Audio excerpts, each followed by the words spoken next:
Are you stuck at home in lockdown? Yeah, I know, we all are. Don't worry, we've got you covered because it's time once again for Live at Night with Pete Ferrero, where whatever happens, happens. Here's your host, Pete Ferrero. They must be like the life of the party. Well, it's been a few, and here we are on Live at Night, the other podcast that I have that I've skipped out on for some time, and I'm joined by a unique group of class here tonight. I'm going to go around and we'll kind of do this. Hey, Tim Hillman just got married. Finally, there was a big congratulations. Through this pandemic, he did a ceremony-only scenario, which we'll ask him about in a second. Tim, let me ask you, how was the wedding in the pandemic? Sorry, you cracked out there for a second. What's the question? I said, how was the wedding in the pandemic? How was this small person deal? It was nice. We just did a little backyard thing. No Zoom, no nothing. Only vendor was a photographer who took some pictures, and then we did a 2 to 3 minute ceremony, and then the rest of it was just kind of hanging out, having food from Market Basket, and having some beers. It was good. It was a good time. Did you wear a mask? You know what? It was a funny little thing. Like, I feel like everyone just forgot about the COVID for the day, and no one wore the mask. No, everyone was just hugging. Yeah. We just kind of forgot about it. Did you have nice weather? Oh, it's beautiful. I mean, we've had it's been hot the last couple of weeks, but and we just got it was hot, but it wasn't like super duper humid, so we got super duper lucky. So Tim, you're part of the problem. I just want to let you know the mask there is a part of the problem. But well, wait, will you be having a big reception in the future once we get back to normal? That's so the plan is in May to actually do a full ceremony and a full shebang, just like we had planned in May. But if this does continue, it's nice to know that we did have a wedding, we are married, and we can kind of continue with our life. Yeah, we don't mind people like you as long as you're still gonna roll out the 30 to 40K and do a do a big reception. We're fine with people like that. Right, exactly. Right. We just can't show the world that you don't need the big reception. That's not. It's an addition. If anything, you get to have 2 weddings now. There you go. Twice. Yeah, there you go. I think we're starting a trend. Just do it twice and pay twice. There you go. That's even better. That's an idea. Okay. And then Mike Walter is here. Mike, sorry, I've already butt in. I'm already speaking, and I haven't been introduced. I don't mind. It's fine. Shot out of a cannon. Sometimes. But boy, you've been through quite a bit on this on this journey, right? Yeah, COVID has been the shittiest couple of months. I lost my dad to it, and my mom got it and recovered. My younger brother got it and recovered. So yeah, it's and plus 2 dear friends of mine lost loved ones. It's hit very, very close to home for me. Yeah. Whenever somebody says to me, and I hope you appreciate this, whenever someone says to me it's a hoax or some nonsensical comment like this, I don't have to wear a mask because blank. I say, well, here's Mike Walters, and that's a apostrophe. Yes, I got it. Apostrophe, yes. Yeah. Here's Mike Walters' number. Give him a call. Yeah. And I see those kind of posts. Does anybody even know somebody who has the? And I'm like, I've run out of fingers and I've lost a few. So don't tell me that it's a hoax. Yeah. Yes, but barring some of that, how is it going for you in terms of like the wedding business? And I saw you have a very big September coming up. God, please, September happen, please. I will recoup about 25% of what I've lost if September happens. Same. Not just for me personally, but for the company and everything else. So, I mean, it's been. We're allowed to curse, right, on this? Yeah, it's been the most fucked up year ever. This is 2020. Totally. I always thought 2001 with September 11th, I thought that would go down as the worst year ever. But 2020 is quickly taking its place. It's making it look like a strong contender. Yeah, we're going to look back on this year and go, what happened? Oh, yeah, 2020 was that fucked up year where nobody made money and everybody was miserable. Trump was loved ones. Sorry, Trump was president. We can talk about that on this show. Yeah. And then of course we've got Chris D'Amico. And you just did some cool stuff. I saw you did a music video, right? For honoring your son and all that. So talk to me a little bit about what's going on with you. Well, I'm trying to make lemonade. That's what I'm trying to do. I'm a musician as well as a DJ. I'm a musician really by trade. And I've been taking this time to dive a little bit deeper and just get some of the things done I always wanted to get done in terms of music. And this is the 5th anniversary of my son's passing. 2020, my life in the last 10 years has been like, whenever I think, all right, that's enough, something else comes along and goes, hold my beer, some people, the way they grieve is different. I'm lucky I have an artistic release. And I was able to, write and record with some great people in Nashville in February. And I know some great videographers, Nice. not to mention a couple that are on this particular chat right now.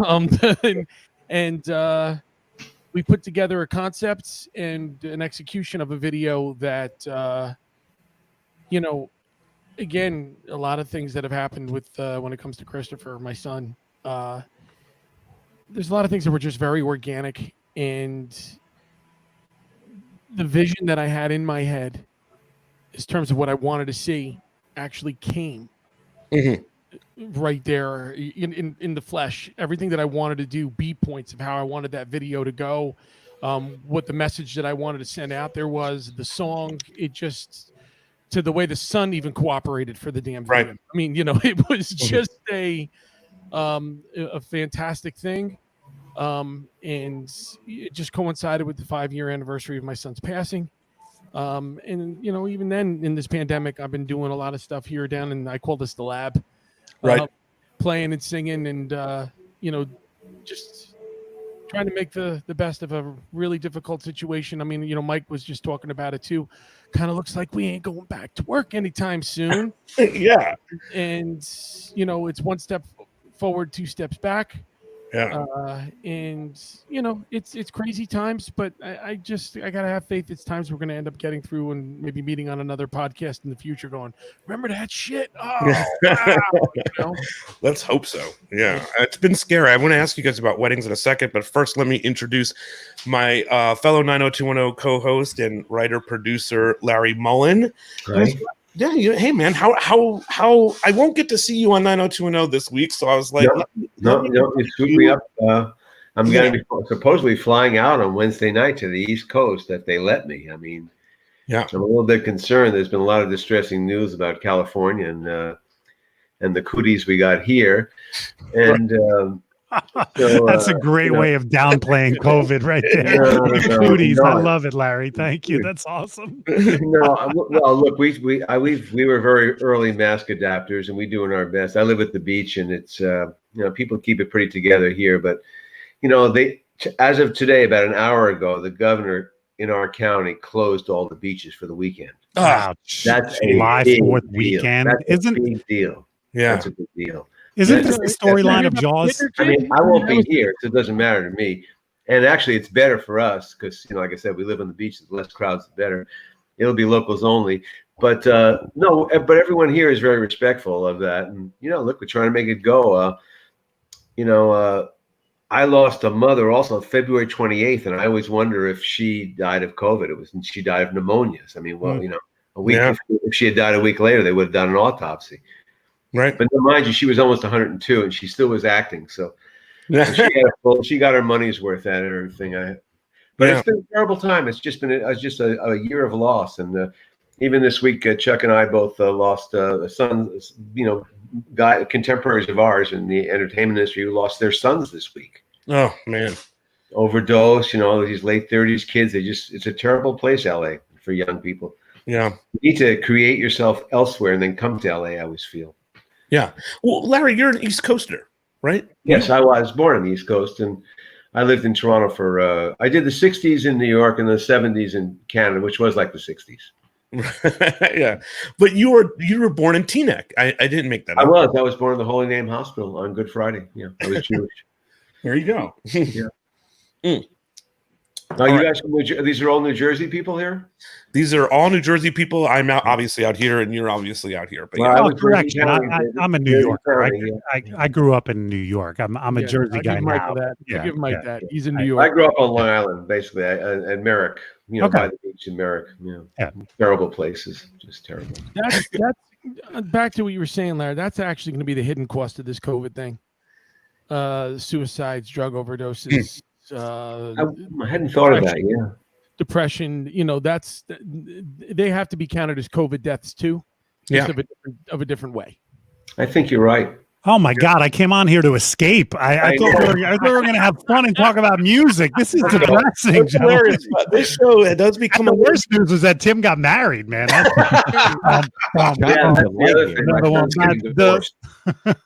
I said to him when we got on, and I said, "Have you had your first wedding marriage fight yet? Because those are always fun." But let me ask you too before we jump into music, to keep the dark note going. The entire wedding industry, you guys all in New Jersey got some news today that's, going to be very tough. Well, for me too, but just no indoor dining. So they were supposed to go up this week to 25% indoor capacity. And from what Murphy said today, our governor, because he has seen other states spike by opening indoor, he's decided to change his mind on that.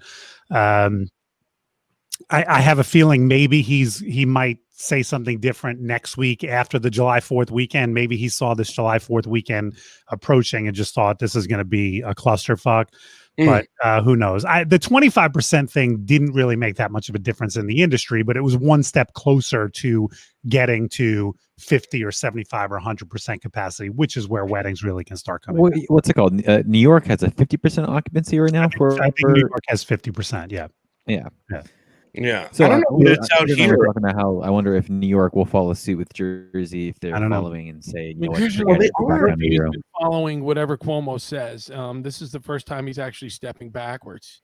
Yes.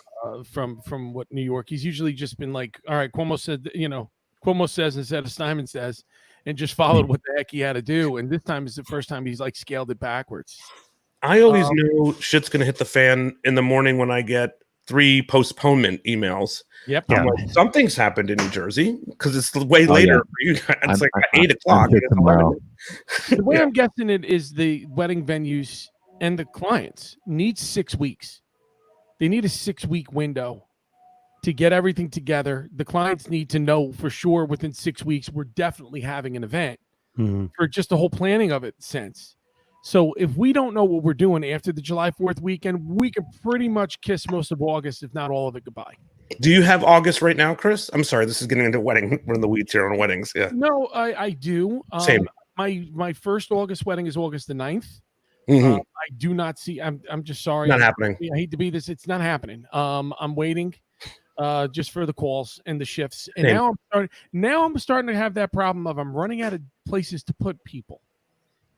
And I got a couple of those calls today too. Yeah. I've sent out an email which I basically said to people, go to your venues and get several dates. Yes. And come back to me and I'll find one for you. And then of course people still don't listen to basic instruction and call me back and say, we've moved it to this. Well, guess what? I can't duplicate myself. Yeah. So guess your shit out of luck. You get the other guy, and no doubt. And you're gonna have to deal with it. But that's, it is what it is, man. We're not going to change it. We're not going to fight it. We just got to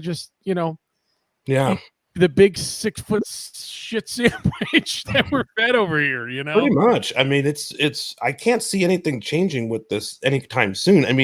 The weddings are the one place I would say that you do not want to be. I'm sorry, I know I'm in that industry, but if you were invited to a wedding, would you want to go at this point? I don't know. You're fighting a couple things, and Mike, I know you're itching to talk, but I just wanted to say you're fighting a couple. You're fighting a couple of things here. Even if they said all clear, except you have to wear masks. I know there's going to be several brides that are like, I'm not wearing a mask if I'm doing a wedding. Right. If I'm having my wedding, I'm not wearing a mask. And now it's like, grandpa can't come. I'm not having a wedding, even though you get me all clear. It's going to be dicey for the rest. I'm pretty much writing off the rest of 2020. Me too. Yeah, I'm not. I think we have the brightest minds in the world working on this. I think they are going to rush a vaccine to market. They're already testing a number of them, and I'm not ready to write off 2020. Maybe I'm just super optimistic, and that's clouding my vision. But when you're talking about the smartest people in the world, you're not including the president on that. No, of course not. I'm talking about actual people who believe in science and scientists. Okay. And I mean, listen, I think you know my feelings. You know, I mean, science is always going to win out, and we have the greatest doctors and scientists in the world. Now you sound like Trump. Now you sound like him. Now you sound like Trump. All right, let's talk about some music here, please. Yeah, I'm sorry. 15 minutes. I'm arriving 15 minutes late next time. Yeah, get all the doom and gloom out of the way, and then I'll pop. Last week that we don't talk about enough female artists on this show, so I do want us to bring up some female artists, and we can go from there. Wait a minute. I did a Sinead O'Connor album a couple of episodes ago. So I'm not the male chauvinist on this. No, wait, but hold on. You brought up Sinead O'Connor, and all hell broke loose on the comments. Oh, right. That's right. I said, what did I say? She was right about ripping up the picture of the Pope. Right. Yeah. So then everybody went nuts on the comments. I'm texting Peter. I'm like, I'm sorry, man. Not on Anthony's wedding anniversary. We're doing this, okay? No. So anyway, what song do you have that has inspired you recently? What's the song that you're talking about? Let's start with Mike. Well, now you set me up because it's not a female, and you didn't say recent. I went back to one of my early songs. What song do you want to talk about first? How's that? "Burning for You" or "Burning for You" by Blue Oyster Cult. Still to this day, one of my ultimate. That makes me want to run through a brick wall. It gets me motivated. It gets me pumped up. I love the beat. I love the lyrics. Burn out the day, burn out the night. Can't see no reason. It's awesome. Even to the end of it, I love a song that ends cold. It doesn't exactly end cold. It ends with a coda, but I just freaking love everything about that song. I have it on a bunch of my playlists. When it comes up randomly, I guarantee I run 30-second faster miles. Guarantee it. So when is the first time that you hear this song, and or if you remember that, or when is it the first time it has an impact in you? Do you remember? So I talked about, and I know I surprised you the very first time we talked about albums. Kiss was my first phase. I went through a Kiss phase, like most guys my age, at 12, 13 years old, Hotter Than Hell and Love Gun. My next phase, as kind of, I would think I was 15, 16, was Blue Oyster Cult. And I was playing Dungeons and Dragons at the time. And so a lot of their lyrics are kind of mystical, and they fit in with that whole genre and everything else. And so I like a lot of Blue Oyster Cult, but "Burning for You" is just it's to me it's their best song. And it's so good. I just love it. Love it. Yeah. I think it was in Guitar Hero, right? I never played Guitar Hero, but I know as a DJ, you could always tell there was a song that had become popular in Guitar Hero because all of a sudden we would start getting requests for it. So that game had somehow revitalized the interest in different songs. Let me ask Chris or Larry. I know Tim is going to be like, I've never heard that Blue Oyster Cult song. Right? Have you heard? I'll have to do it now. I'm a current D&D player, so now I'm going to have to actually. But when he's talking about a game that he plays. He plays Dungeons and Dragons, a game. He plays this on Thursday nights, right? Am I going to get you thrown off Facebook? No. Right? Oh yeah, I know the Nice. Oh man, killer! Just somebody at Facebook is like, with the finger on right, yeah. Tim, you play D&D? Yeah, we used to play, paper, pencil, and that's how I play. And I stopped playing probably 40 years ago. Yeah. So now everyone's gone online, so you can play online with basically with a video chat like this, and then there's a website you go to and you can see everything. I hadn't thought about Dungeons and Dragons until I watched Stranger Things a couple years ago. And I was like, oh my, total flashback of like getting together with a bunch of buddies and after school and just whipping out the graph paper and drawing a dungeon. I have never done this. Chris, that's why I didn't lose my virginity till 16. Have you ever played Dungeons and Dragons, Chris? You did. Okay. When Mike said two things, like I'm not tight with Mike, but I know Mike a long time. And to hear him say one, Blue Oyster Cult, that came out of left field. That was like, whoa, I didn't expect that out of him. And the second was that he played Dungeons and Dragons. Larry, you said you grew up on Long Island. Blue Oyster Cult was from Long Island. Yes, I mean, I'm fairly old, though. I was out of Long Island by 1964. Okay. So before Blue Oyster Cult, there was a band called the Good Rats. That was the band. Wow, and played obviously Billy Jersey Joel. years. I love Blue Oyster Cult, though. I mean, they had some classic stuff, and they also, they've been good. Hopefully the inside thing with Blue Oyster Cult was they used to play some smaller clubs on Long Island under the name Soft White Underbelly. And if you were a big fan and you knew, I got to see them a couple of times in like tiny little bars. And I guess they were probably just working out new material or whatever. So if you saw an ad for like Soft White Underbelly was playing here, you were like, let's go see Blue Oyster Cult. Yeah, I think they closed that Nassau Coliseum, which used to be a venue that you see. Yeah.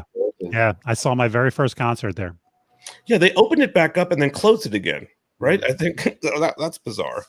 So Blue Oyster Cult. Now, Chris, you were making a point about Blue Oyster Cult. I think you were saying something. Somebody was saying something about Billy Joel, but everybody was talking, so I couldn't. Oh no, it's just another great Long Island musician, really. Yeah.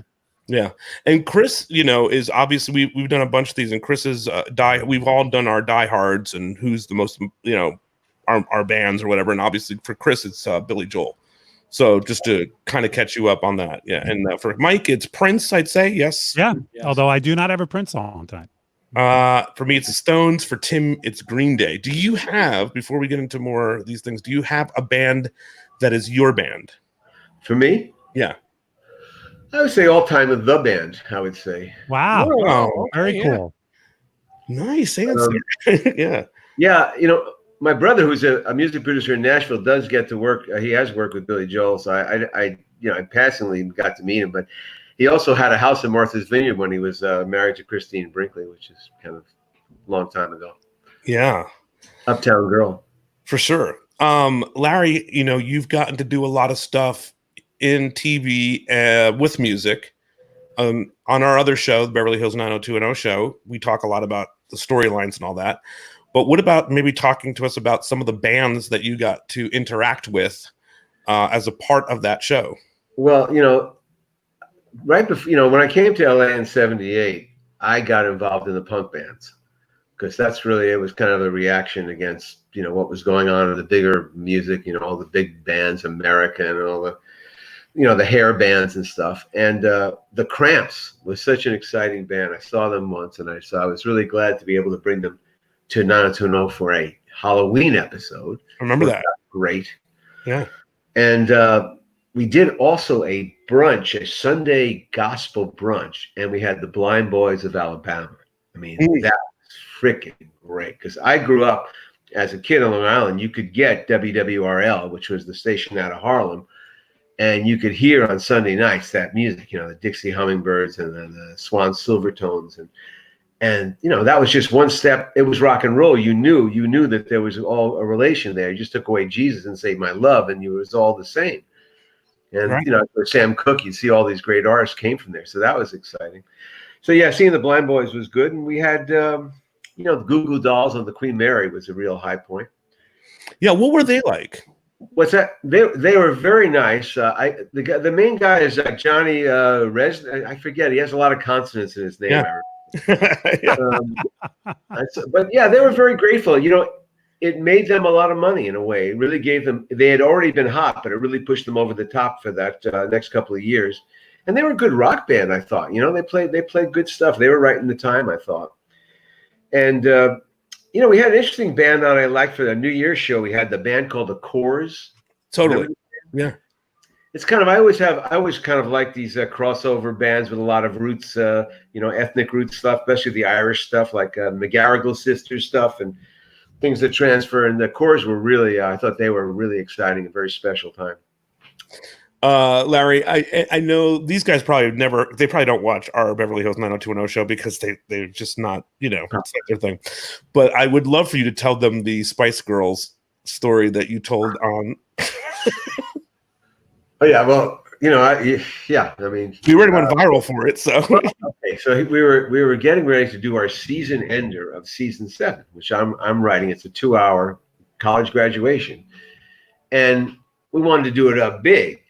And so, one of our characters has a very rich father, so we were trying to imagine what act could we get. And then I get a call from the Spice Girls manager. They're going to be in LA, and I'm looking. It's exactly right when we're shooting the show. They would like to do the show. They're fans of the show. Can I say yes? So I choke on myself. I go run upstairs, and the old man doesn't really take the call. I don't think I got to him first, because all of a sudden now I'm sitting with the director of the episode, who also is a star of the show, who they have not signed for the following year. It's Jason Priestley. You said that. Yeah. Jason doesn't quite remember, so I can't wait to remind him, it's a long time now. And, well, he remembers this part, but he does remember, and he totally cops to it. And so I said, we're going over the show and what's going to be great about it, which is how I like to talk about the shows with the directors. What are the high points, I think. And I say, and the party, we have the Spice Girls. And Jason looks at me like with a sneer, like I'm an old guy. Like, how could you do this to me? This is the absolute worst idea I've ever heard in my life. And proceeds to rip into me in front of the Fox executives. I got fired basically over this. And Jason doesn't quite remember that. He forgot he hired this guy, Michael Braverman, who then got fired. He was like once removed. But anyway, Jason, I had to then call the manager up of the Spice Girls and say no. And that was terrible. The only thing worse, I should say, since it's reminded me of my other traumatic music stories, I became friends with a guy named Richard Starkey, Richard Monaco, Ringo Starr. Right. He was coming out of rehab, and my friend, my dear friend, Riff Fournier, who's long passed, was his sponsor. And he said, Ringo wants to do a nighttime show, called Satellite Ringo. Let's try to sell it. So I call up Disney first, because it was a kid show. He was coming off the Thomas the Tank thing. Right, I remember that. Yeah. And so I have a friend now who's taken over a job at Disney. This guy, which I won't mention his name, he's very big now. And I say, Gary, would you be interested in a Ringo Starr show? He goes, are you kidding? He sets the meeting. I tell Ringo, this is after a couple of other meetings we had. So I finally get Disney. We have the meeting. The day of the meeting, I get a call from Gary. Corporate just called. We can't have Ringo. We can't have nothing to do with Ringo. You have to cancel the meeting. I go, what? Oh, fuck. So I have to then make that phone call, which was really bad. Needless to say, call Ringo. I'm dead to Ringo now. I'm dead. But you called Ringo and said the meeting's off. He was staying at the Beverly. First time he had ever been told no in his life. I had to call a Beatle. You can write that in a book. I had to call a Beatle and say under the name Richard Monaco. That was his alias. No, it was no. I actually gave the job to Riff Fournier. My friend Riff was no longer with us. Riff was like a polio kid. He had a wheelchair and stuff, and Ringo loved him. And trusted him. So yeah, I let the dirty work on that one go to Riff. I think that's okay. You can't. Larry, were you responsible for some of the music picks, the musical choices? Not the bands per se, but some of the stuff that maybe carried over? Sure. One of the songs that stood out to me was a running theme when Dylan was Nobody Knows Me But My Babe. I never heard the song baby. Before. Yeah, absolutely. I love it. Yeah, I love it. It's spectacular. It's just a tearjerker. No, when it works like that, it's spectacular. I never heard it, and it actually resonated with me that I had to find. And remember, this is back before. I can't believe, well, that was the highest rated episode, I think, until the finale. I think that was. We did pick that. Yes, me and a guy named Steve Wasserman, who also is gone. It was a show that I tell you, but it was an attrition by the 7th year. People were dying and left and right. Chris, I didn't know that you watched 90210. That's amazing. I'm very impressed. Yeah. That song was spectacular. Yeah. Mike, have you ever heard that Lyle Lovett song? Yes, I went through a Lyle Lovett phase for a while. He's a great live Yeah, act. that would be good for weddings, I think. That's a And good I've wedding used that actually. song as a wedding song. And I like cream in my coffee. I like to sleep late on Sunday. Beautiful, beautiful Exactly. song. Very simple about it. Yeah. Fun story. My wife and I were going to use it, but then we equated, because we're obviously diehard 90210 fans, we equated Tony's death with the song. So we said we can't use that song. So we went with Bon Jovi. You know, right? How can you go wrong? And you can't get What was your wedding song? Thank You for Loving Me. Yeah, there you go. Wow. There you go. Ding. When you have a show where you use Billy Vera as a heavy, you know, this is the same guy that's saying, you know, the Family Ties, you know, I fall down on my knees. Oh, right. Yeah. Down that you walk. Oh, that's another great TV song. Yeah. Do you know what I'm talking about? Yeah, at this moment, was from Family Ties. When that's how I know it. Yeah. From a similar setup, like that Lyle Lovett tune. It just stuck. I mean, really, it's someone broke up of scene with music, you know.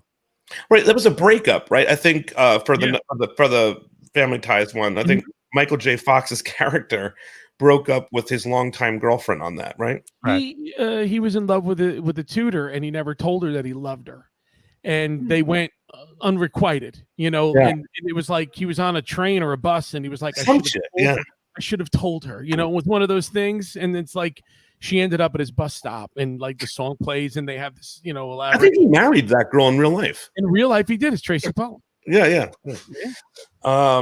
Okay, Tim, what do you got for us as your song? Now, warning, Larry.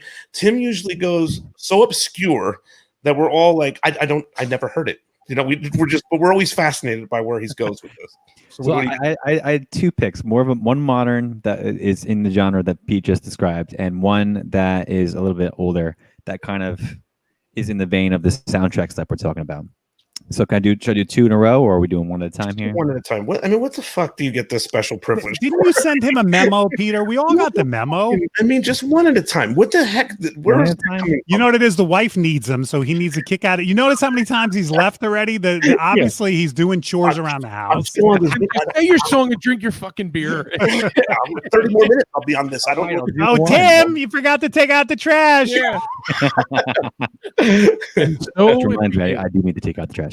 But anyway, so I'll go with the older one first. I'm going to go with Joan Jett's "Bad Reputation." Nice. Very cool song. Reason for this is because I kind of knew it, but I think when it hit hard for me was when the Freaks and Geeks show DVD was released in 2004, which was when I was about to graduate high school. And the show was in 1999, only like a one season thing. Do you guys know the show? Have you seen the show? Absolutely. That was their intro song, Bad Reputation. Yeah. So I remember it having such an issue getting released to DVD because of the plethora of amazing songs on the actual soundtrack. And, you know, to get all those rights to those sounds is just, you know, expensive. But they were able to release it with the entire original soundtrack, which is incredible because it's got like, you know, it's got Billy Joel, it's got The Who, it's got Leonard Skinner, it's you know, it's all 70s, early 80s stuff. And I think that song was the theme song to it. Just as powerful as I think, you know, Wonder Years, Little Help from My Friends is, like, you know, it's iconic to the show. And it kind of harnessed me into learning about all that music from that time period. And it's weird, even though that's not from my generation, I associate all the music from that soundtrack from my high school years, which is so weird. Oh, that's so. I guess, yeah. Now, I have the same thing, you know, but I grew up listening to that music, but I'm not like a 60s kid by any means, but like that's just what played in my house growing up, like the Stones and the Beatles and the Who and Zeppelin and all that stuff. So when the time I went to high school and then 94, outside of finding music on 90210, I just listened to all that classic rock. So it was never like when people would talk about some new artist in the 90s, I was like, usually out of the loop, you know, because I would just use, you know, Tom Petty just released a new record, or the Stones had just released Voodoo Lounge or whatever. Like I cared about that more than anything. So it's interesting that you had that experience too, only years later.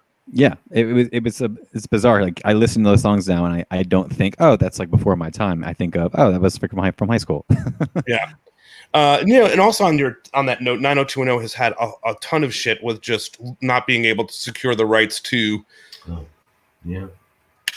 the songs and all this stuff, and that has always been like a big argument with fans. We did a whole episode on just the music and whatnot. So, I mean, it's just a nightmare. Sort of, yeah, right? I mean, it can completely change the vibe of a show. I know, like for me, I'm also, I brought up Wonder Years when they played that now, or when they released that on DVD, they changed even the theme song to like some weird cover of it. Yeah. And it's kind of just sours the show a little bit, Yeah, no doubt. Again, music fitting the scene. You bring up Wonder Years. The first thing I think of is the episode where they're in the museum and he's chasing after Winnie, and Winnie's got another boyfriend, and that old song, I've been loving you too long. That me onto that, and it was a perfect mix again of just motion picture and music. It was great. Yeah. I was producing then, and basically up until '93, when you made music deals, they were basically 5 to 10 year deals. They were not in perpetuity because you never thought the product was going to go on. So everybody, I've got some wonderful shows. I did executive produce the new Gidget. We did just a bunch of crazy stuff and amazing music with great surf acts, and never sees the light of day.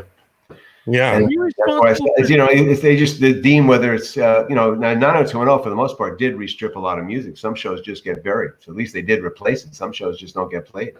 Were you responsible for Charmed?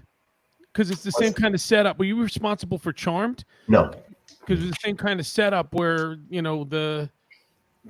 guess we had a restaurant, and at the end there was always a band playing too, kind of like the Peach Pit. Yeah, it was they stole from us. I would like to think we're in the same. Same producer. We're in the same building. Chris, what do you got for a song choice? Okay. Oh boy. When I was learning, believe it or not, I did learn how to become a songwriter from a couple of really good, like, solid songwriters. They were talking to me about impact words, to grab an audience and stuff like that. And one of the first things was Melissa Etheridge, Like the Way I Do. That whole song is a punch in the face. Tells me that she love you, infatuate and haunt you, seduce you and affect you, satisfy and rock you, like the way I do. First Melissa Etheridge album, her debut album. Well, they say you have your whole entire career to write your first album. Yeah. And basically that first record, every song lyrically was a punch in the face, like in terms of just like, you got it. Like, that Like the Way I Do song was just like literally saying to somebody that you loved, she's nowhere near like the way I am. And here's why. And it's every impact word you could ever possibly think. You could put an exclamation point after every word that she says. That's how much of a tight punch. And not to mention the fact that it's really acoustic based rock. Yeah. And it still sounded like a plugged in Marshall Stack type of song. Because it was that hard of a rocker. Yeah. It actually gets lost because what ended up happening was Alanis Morissette came out and said, okay, if you like this, we're going to go up one other level. Yeah, totally. Yeah, I feel like Melissa Etheridge kind of fell into the shadow of Alanis. And Alanis just kind of took off. I said Melissa Etheridge is like the way I know. I was listening to you. I brought my phone with me, and I loved that first album. I went to see her at the PNC Art Center. And I didn't know anything about her fan base or who she was or anything else. And I'm looking around and I'm like, there's a lot of female couples here tonight. And then I realized, I guess Melissa Etheridge is kind of a big lesbian icon. And right. But I really haven't followed her career much, but yeah, you're right. That first album, just tremendous. What song she played at I had an opportunity after 9/11 to go to that concert. There was a big 9/11 concert. Yeah. Paul McCartney. Yeah. Paul McCartney hosted or I went to together. 2 concerts like that. One for Sandy, I think, and one for the 9/11 one. But in one of them, Melissa Etheridge may be playing that song, and she loses the acoustics. You know what I mean? She's not amplified through the system anymore. But you can hear her through sort of like boom mics that are on the stage. And she rocked out and completed the song just acoustic, not through the amps, and it was like so good that she's screaming and singing her heart out. I don't know which of those 2 performances are. You have to go dig that up and see if that's how that aired on TV. But that's what happened on the thing. But just really great artist. Larry she has a pretty cool podcast where she interviews artists on a regular basis, and I've tuned in a couple times, and they're really interesting. Yeah, she did a great acoustic version of Thunder Road with Bruce Springsteen. Yes, I've seen that. I've seen that clip. Yeah, we'll have to look that up. Larry, are you a Melissa Etheridge fan? Not really. I mean, I like her stuff, but I can't say I've ever seen her perform or bought any of her music or streamed any of her music.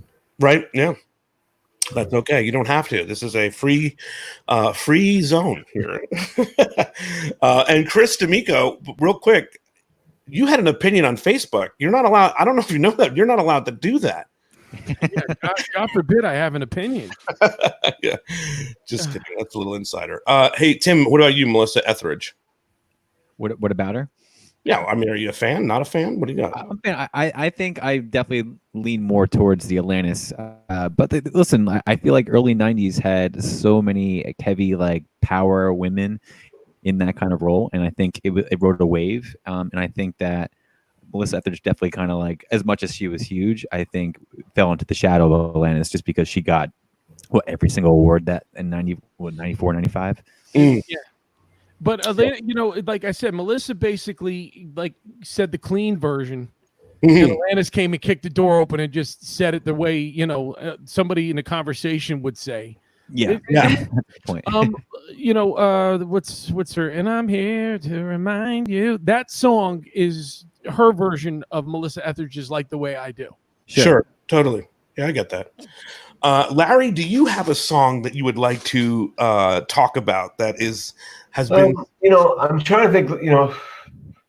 I feel we're talking about women. It doesn't have to be. We did. I do follow music. I like rock music. I like singer-songwriter. I like Americana, which is this, more of non-redneck version of country, which is more like rockabilly and Jason Isbell and people like that, and Chris Stapleton. But there is a great singer in that. But I think the thing I've really been listening to, though, I have to say, my brother has a label coming out of Memphis, and he's got some female artists named Lisa Mills. Okay. Who is everything Melissa Etheridge is. She doesn't write her own material, though. She's doing traditional blues, and they recorded this album at in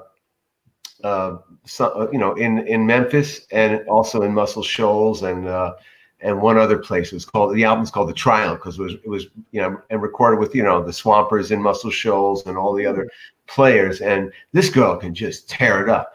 She spent the last 5 years or 10 years of her career playing Janis Joplin in the top tribute show. Wow. She's kind of really got a big voice. So I would look her up, Lisa Mills, out of straight, and the song is Greenwood, Mississippi, which is and it just cooks.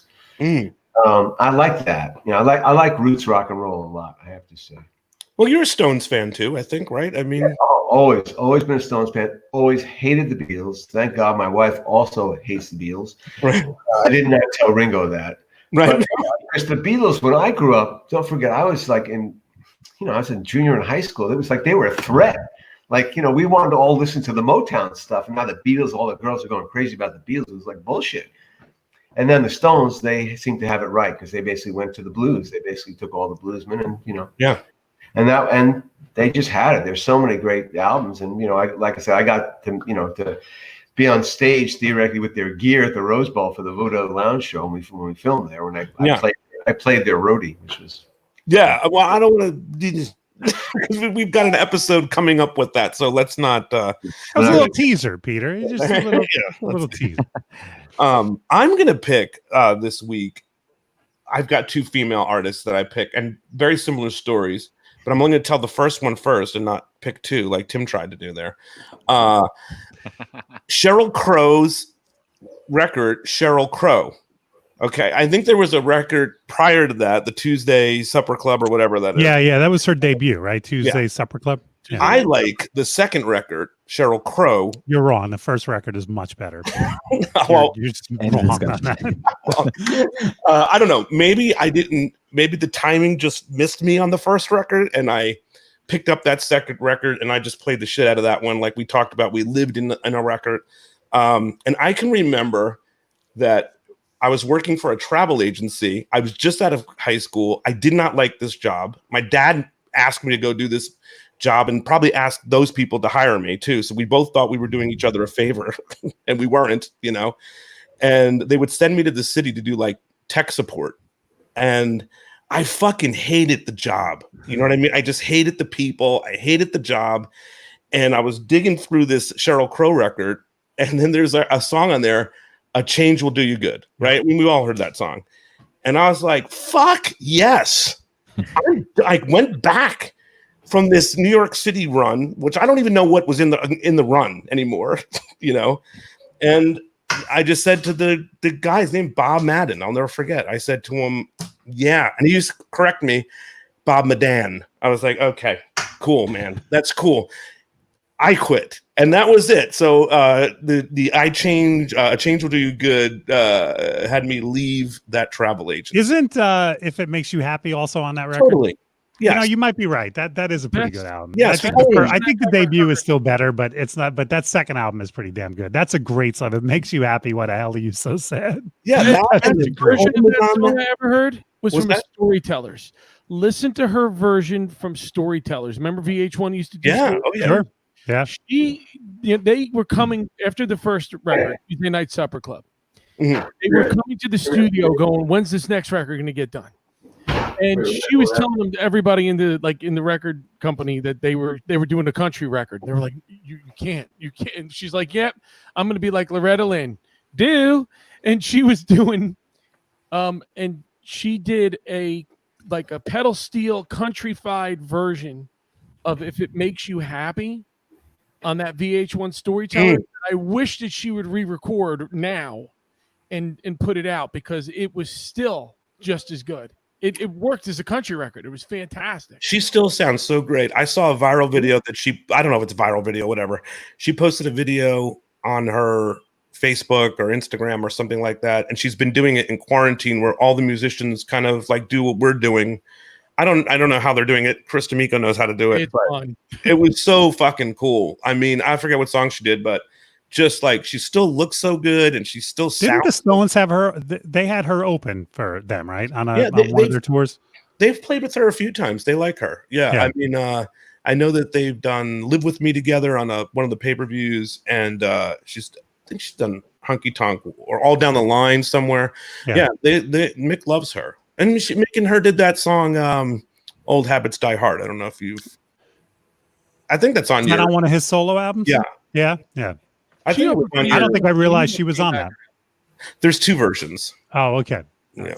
She opened for the Eagles when the Eagles came around on their Hell Freezes Over tour. She opened up for them. Yeah, Mike, it was on your push-up list. Old Habits Die Hard. Right. Yeah. But I didn't realize that she was on it. But you're telling me there's two different. There's two versions. Yeah, both are very good. Okay, Mike, what you got for a second song? So I'm feeling incredible peer pressure to select a woman. And again, you did not tell me that we wanted to go just. So again, though, for anyone who thinks I'm chauvinistic, I want to rewind weeks ago before it was peer pressure to pick a woman. I picked Sinead O'Connor's album. So I just want to throw that out there. I'm afraid to even mention that. If Tony Manja is watching this, he's probably like, You're all just doing this. You're all just doing this now to be PC. You don't. I know that. So no. I'm going to give you a song. Who watches the show said we don't bring up enough women on this little. Well, maybe you should have a female on, Peter. I mean, that's fair. Wouldn't that help? Okay, that's. I'm going to give you a song that brings me back to my first love, and then the girl who broke my heart. I mean, shattered, like ripped it up, tore it apart. I've never. I hope been the she's same watching since. tonight. I was 15 and I've literally never gotten over. You know what the first heartbreak is. Oh, definitely. And I also, whenever you see a list of like best opening riffs of a song, I'm always shocked that this one isn't on it. So let's see if this works. Sorry, but Satisfaction is the best.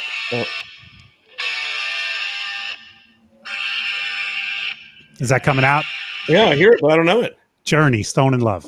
Nice.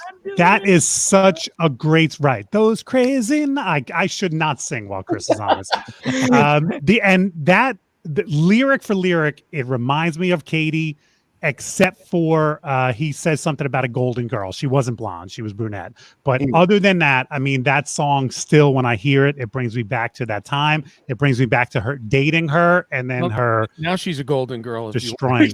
She might be, yeah. She was only a year or two younger than me. Not by look, she is a golden girl now. But, yeah, that's that. I love that song, and I used to also love "Don't Stop Believing" from the same album. But Don't Stop Believing is now, it's played out. It's a gig song. It's years ago. So what's that? Journey's pissed because I stopped believing years ago thanks to the weddings now. Exactly. But Stone in Love is still, to me, it's one of the great songs, great opening. You can always tell an opening riff is great when the song stops in the middle and then goes, and then basically like and that's what they do in Stone in Love. There's what's the fancy musical word? Caesura? Is that a break in the middle of a song? Wow. And then they redo the opening riff. That's when you know they are like super happy with the riff, when they actually play it twice in the same song. I mean, for me, the Stones have the best riffs. There's no. Yeah, listen, I'm not knocking it. All I biased. said was I'm surprised that one doesn't make the lists. Whenever you see, top 20 opening riffs of all time, half of them are Keats. I mean, it's funny to me. I think Tumbling Dice might be the best riff. Like I know. You'll have to remind me of that one. And that's off of okay. Yeah. But like it's just so fucking good. Like it's such a great opening rock riff. There's another one that shocks me too. The Doors, Peace Frog. Okay. I'm always shocked that this doesn't make. This is such a nasty hook. Totally. And I'm like, how does that not make the list of like just all-time great opening hooks? All that means is there's a lot of like bands that are, I don't want to say better, but there's just so many in the world of riffs. When you have the Stones and Sorry Larry, the Beatles, and you have and gods like Van Halen and stuff like that. It's really tough to just sit back.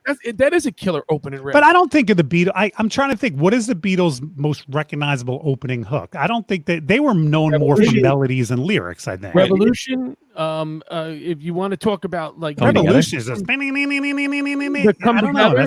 together. Yeah, all right. I'll give you that. I'll give you Come Together. Sgt. Pepper or one of those. Yeah, I mean the Beatles are great. Don't get me wrong. I don't. I mean, they. You're a fan or not? You know what I mean? I'm not a fan though. But They're great, but I hate them. Something we talked about on shows before about how music can take you right back to a certain thing and give you a certain. Yeah. Okay. Well, he brings up Stone in Love.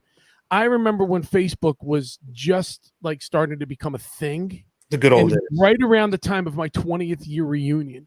And we got together and everybody, I hadn't seen literally everybody in 20 years, and we were just starting the Facebook thing, before seeing each other. And they were like, well, Chris, you've been a musician still? Because I was a musician then. They're like, can you play something? I'm like, I have no piano. I have no nothing. You know what? I'll make a Facebook event. And I made this nice little Facebook event, and I said, why don't you just come out? I got a local bar. We'll have everybody there. And I figured about 30 or 40 people will come out, from this Facebook event, because with this new little fangled thing, Facebook, but 250 people of every walk of my life walked through the door. And the first song we did was Stone in Love, because I wanted to start the night with Those Crazy Nights I do remember in my youth. Oh, what a great song. It's the effect that I want. I'm getting the chills now because I remember the whole place just going nuts because it was everybody from my youth, and they were just going nuts because, it was, the place was electric. They were all there to see the rock show. And I opened it with a song that just kind of like was like our era. And that line, those crazy nights I do remember in my youth, I do recall those were the best times most of all. Very awesome. Yeah. That's why I like music. It just takes you and it makes you feel like you're heartbroken, or it gives you the chills, or Tim, you got a good heartbreak song. Heartbreak song? And it better be a female, apparently. I love Better be a female artist. Curveball. Yeah, no, he doesn't. I don't have a I did kind of a heartbreak song last time. I have another female song one if you want me to. Okay, go ahead, Tim. Go ahead. So here's the story. So I was in Oakland, California, visiting my buddy, and it was the weekend. And we know I'm a big Green Day fan. And if you're a Green Day fan, you have to make your trip to like your Mecca trip to 924 Gilman Street, which is like this little club in Oakland that Green Day started at, and a lot of big punk bands came from, Rancid, Offspring, all that stuff. Anyway, so I'm like, is there a show tonight? So we go over there, no idea who it is playing, probably just some crummy bands. Go in there, we pay $5 to get in, and we go in there. And it's cool because, like, all the graffiti everywhere, and you can see that, like, on the rafters it says "Sweet Children," which is Green Day's old band name, like in the rafters. And there's like this crummy high school band playing, and I'm like, oh man, this is a total bust. Like, what are we doing here, kind of thing. But I'm like, you know what? Like, they're just finishing up. Let's watch one more band, then we'll leave. And I noticed that this female-fronted punk band's coming on. I'm like, oh, this is kind of cool. Like, it's rare to have a female-fronted punk band, but when it happens, it can be really, really killer. Like, if you guys know the Muffs or Tsunami Bomb or bands like that, like, they can crush. Yeah. So all things I've never heard of. Larry, have you heard of any of those bands? Yeah, I like punk, but I think of X and Xene and people like that. Yeah. Yeah. So when it happens, it can crush because it's just so different, and it can really it's a different tonal quality to it. And she comes out, and like it's like a power pop kind of band, and it's okay. But at the very end, she plays this stripped down version on an acoustic guitar, and it was just like heart wrenching. Like, she's playing to like maybe 5 people, but you could tell like she was just in her zone. And literally, I was like, "Whoa, this is the most powerful thing I've seen live." Like, it was just like, boom, like a hit. And I was like, I can't wait to hear on the record. And I was like, I went to the merch table after. I'm like, what record is that on? That was amazing. She's like, that was my first time playing that. Like, I just wrote that this morning. I was like, whoa. Wow. It is and great. she's like, it'll be on the next record or anything. So months go by and the record comes out, and I'm excited to see it. It wasn't on the record. So it was like, I don't know the name of the song. I don't know what it was, but it was like a one-time only thing. But it was just like, you could tell she just like put her soul on the line, and it was amazing. Yeah. You wonder what happens with things like that. Why did that song not get released? Right. Yeah. So much red tape. Great, man. So who is that artist? Did you ever want to? They're called Tiny Stills. Okay, you did a big build up, I thought, for the name. I was waiting for it to be someone. We never got. It's the band's called Tiny Stills, and I found out later that the drummer from that band is from Motion City Soundtrack. But if you don't know the other bands, I don't know if you know Motion City Soundtrack. I've never heard of it. Sorry. But anyway, they're just a small band from California. But it was one of those things. We went in. It was like a total bust, and then all of a sudden there was just one song that hit, and it was worth it. Yeah. Larry, do you have another song? I was trying to keep in the female thing. There's a really up and coming country singer I like called Ashley McBride. Oh, okay. Remember it all? Yeah. She's got some pretty cool songs. She's got one called I can't remember the name. It's like she's got one about a jean jacket and another one about a night in Danica, which is it just hits you in a mood. It just does what country music can really do and emotionally take you what it's like. And it's about the chorus is something like it's the worst day of your life, having a best time on the worst day of your life. So it's a kind of an interesting conundrum, and she just sings with a lot of heart. And she's really she's an artist who's been kicking around for a long time. She's probably close to 40, but she's really starting to break now. She opened for like George Strait, and I think she opened for Chris Stapleton. It doesn't get bigger than that. So her, I think she's really someone who people should listen to. Ashley McBride. Chris, have you heard of Ashley McBride? Yeah. Yes, right. I have. But Larry, the song that I wrote for my son was related. I just wanted was You skipped. You're produced- skipping. Oh, Yeah. am I back? Am I back? Hello? You're back. Okay. You're back. The song that I recorded for my son, not related, but you said McBride. I wanted to tell you, it was recorded by John McBride at Blackbird Studios. Uh-huh. He engineered the whole entire thing. He's Martina McBride's husband, Oh, very awesome. and he's the one that produced and engineered the song for my son. Yeah. Yeah. I mean, there's not, I go there, because my brother lives there. And it's just so many just talented musicians there. And I feel so bad for everybody now. It's just such a difficult time. I mean, everyone's trying to make, a Venmo their living room concerts. And I just don't know. I just don't know what they can do. They took away CD sales. Now you can't tour. And Yeah. Terrible, terrible time. It's atrocious. It is awful, man. I didn't even think about that. Back in the day when you can buy a CD, or even when you can just like buy the music on iTunes. Now you can't even. Now it's You can buy it. on Spotify. You get it all on Spotify or one of those. It's on demand. You don't need to buy anything. I mean, I know. I do miss, and I have a vinyl record player here, and I do, on occasion, pop some stuff on, like taking myself back to listen to Exile on Main Street on record and whatnot. Like, there's nothing better than hearing the crackling and the crackling and all that shit on those old records. There's something special about that. Chris, do you have another song? Yeah, we're gonna stick with the female artists. Again, more music that brings you back to a great time. For me, was around early '90s, '93. We used to go to a place called Fatso Fogarty's in North Arlington. Okay, yes. And Fatso Fogarty's was an insane bar. They would give you, for $5, name your shot, and they would make it in this, and then they would hand you out the thimbles, just so you can pour the shot in it. So we'd go out at like 22, 23 years old with like $20, and we would come home absolutely obliviated. And this is when I was playing, rocking the bars and the clubs where they basically gave me the shots anyway because I was in the band, dude, Right. And I'll never forget the DJ used to end the night with 4 Non-Blondes and What's Up. Really? Great song. And that song, for some reason, it's still to this day resonant. When we do it at my weddings, we do a hybrid. And it's, it's a half, it's just what it sounds like. It's a half live, half DJ thing. And sometimes when I have the female vocalist and the acoustic guitar player, when they're handing out the dinners, that's one of the songs that we'll do. And it never fails. Everybody in that room is singing, hey, hey, hey, hey, Yeah. hey, hey. And it's not an easy song to sing. Oh, No. I mean, it To hit that note sounds is very very simple. I but tried a karaoke and failed. Yeah. it's not an easy song to sing. And I'm like, but she makes it so effortless. Yeah. And she ended up being a prolific songwriter for people like Oh, Pink, Pink. and Yeah. other artists too. And even Stevie Nicks and Sheryl Crow. Sheryl Crow's used her for stuff.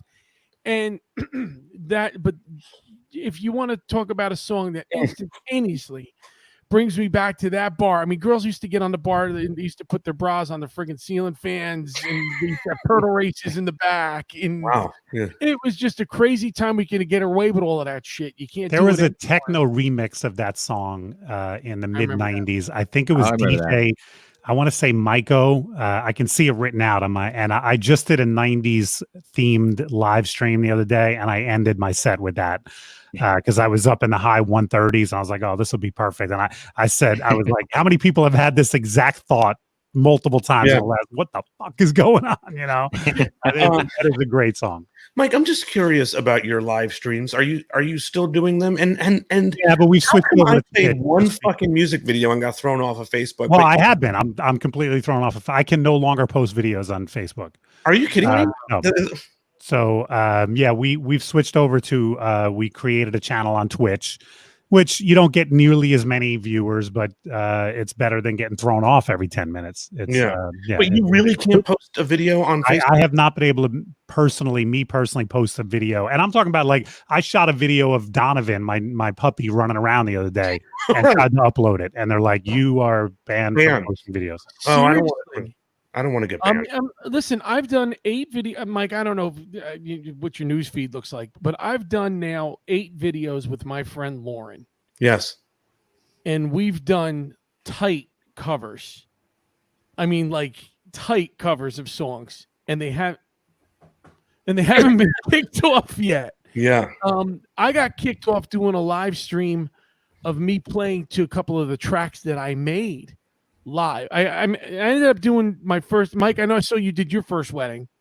I ended up doing 2 live bar gigs. My first gigs in like I saw that. Yeah, that was cool. Were you down my way last week? Yes. Why would you not tell me that, Chris? I told I Big looked on Daddy Facebook and I'm like, Chris is down in bed, and by that point it was too late to go down. Why you should? When are you going to be back down next month? July 23rd. I'll be at bar. Guys. Sorry.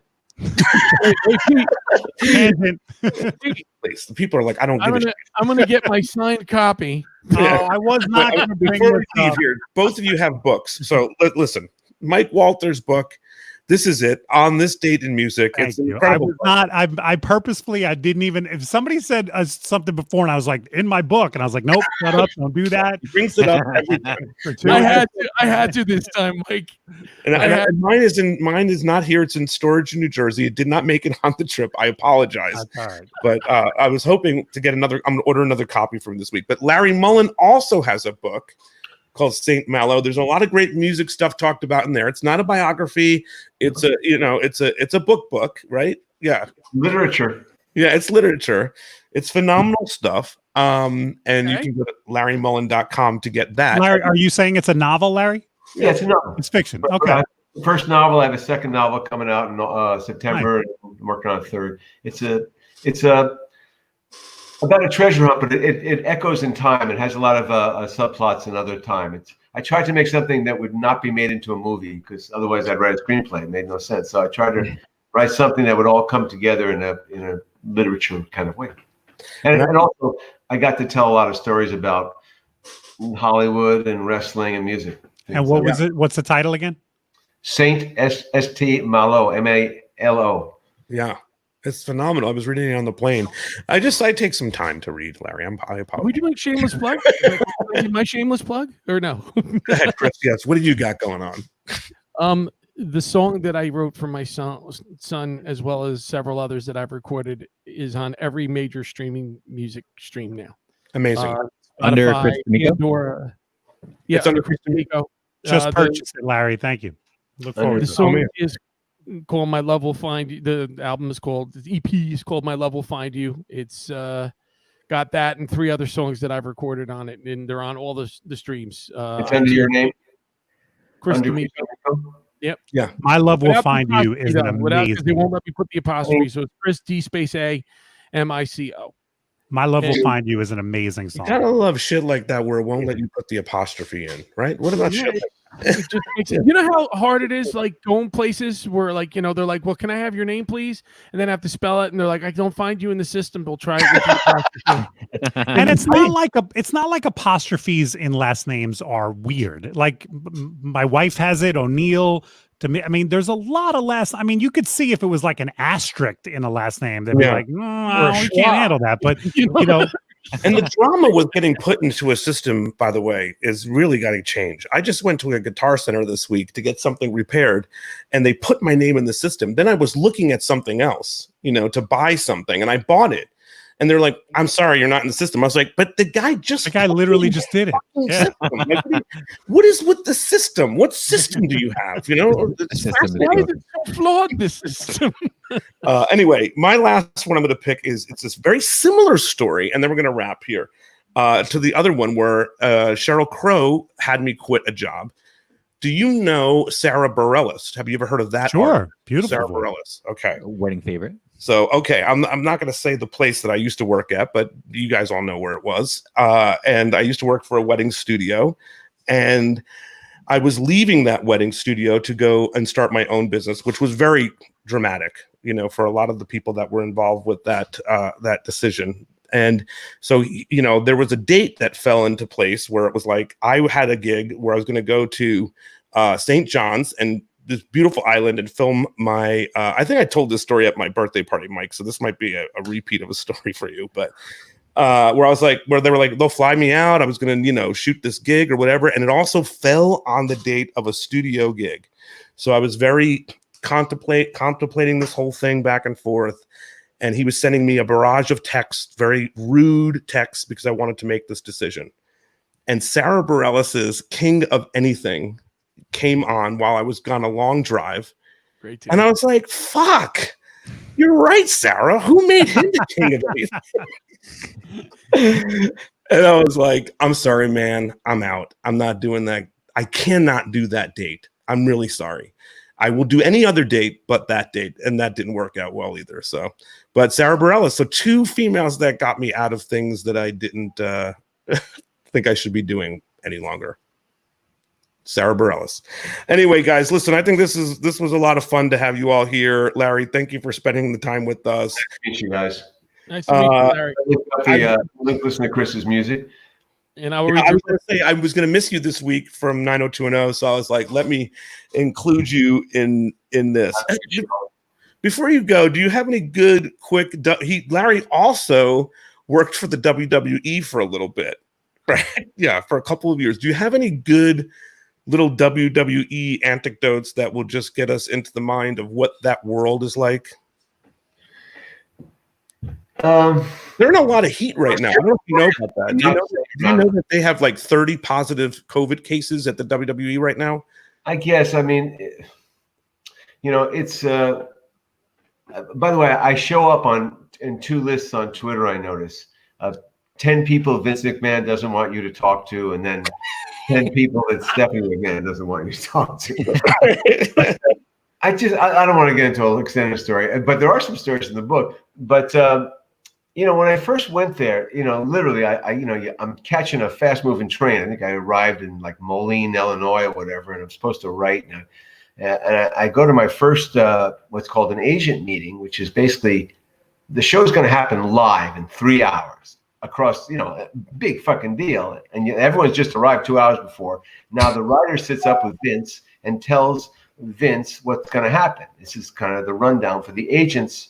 The agents are what we call the guys who basically make the in-ring action. They're former wrestlers. Sure, right. Like Mike Hundo. There, and it's in a different language because they speak a kind of a combination of a patois of Carney language, where the audience is called the marks. Right. Yes. Which I'm like, oh, really? The marks? Okay. And I'm just trying to like hold on, and this, they're going to help the guy get over. He's going to get color. I don't know what they're even saying, but I'm seeing it just kind of like trying to be polite and like nodding. Yes. I just tap on my shoulder. I get taken out of the room of 40 people. Everyone watches me taken out. And Stephanie McMahon says to me, Vince does not like nodding. Do not nod. Now I go back in the room and I just sit there like this. This is one part of the insanity of that organization, which I much beloved by me, and I like the people in it, most of them, Yeah, and he also doesn't like sneezing. Harassment thing. I just got contacted yesterday to become a character witness for a friend of mine who was accused of sexual harassment. One of my boss, I was older than Vince when I joined in 2005. Okay, right? Yeah, I'm older than Vince, but my boss was 28 years old.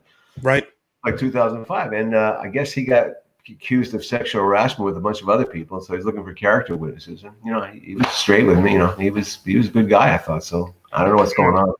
Wow, and they're in a lot of heat too with this COVID thing. I don't know if you keep up with all that stuff. They have. Yeah, I see it all. Yeah, I mean, it's Florida. It's it's crazy. It's unfortunate. We don't know what's going on. I mean, it's just not acting any way we thought. Like I said, I'm hoping I get out of town on Wednesday night. Yeah, and I'm rooting for you, man, and have fun on the East Coast. It's weird to do our 90210 show on the other coast. It's a little bit, you just can't figure out what time 5 o'clock is. So you'll be all right. Maybe a little bit better than me. It's 8 o'clock. Yes, exactly. Yeah, very simple. All right, guys. So thank you so much for doing this, and we'll catch you next time on Live at Night, whenever that might be. So thanks for having me on. All right, thanks, guys. Later. Bye. Hey, guys.